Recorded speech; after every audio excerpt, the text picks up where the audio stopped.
तर 90 दिवसात गोकुळ दूध संघाची निवडणूक घ्या असे आदेश सुप्रीम कोर्टाने दिलेत। गोकुळ दूध संघावरील प्रशासक नियुक्तीच्या विरोधात याचिका करण्यात आली होती। दरम्यान कोर्टाच्या निर्णयाचं सतेज पाटलांनी स्वागत केलं।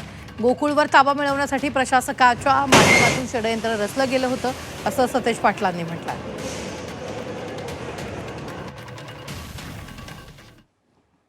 सुप्रीम कोर्टाच्या निर्णयाचं दूध उत्पादक म्हणून आम्ही स्वागत करतो।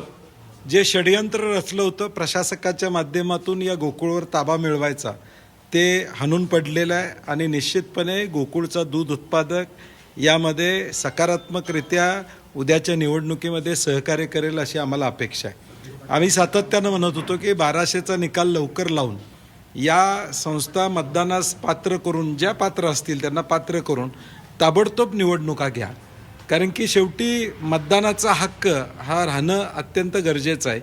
घाई गडबडीत राज्य शासनानं जो कायदा त्या ठिकाणी केला, शेवटच्या दिवशी अधिवेशनात ताबडतोब प्रशासक नेमण्याची कारवाई झाली। अगदी 4 वाजता प्रशासक साताऱ्यावरून डायरेक्ट पोचतात, हे सगळा गौड बंगाल होता आणि मला वाटतं एक दूध उत्पादकाला कोल्हापूर जिल्ह्यातला दिलासा मिळाला असं म्हणायला हरकत नाही।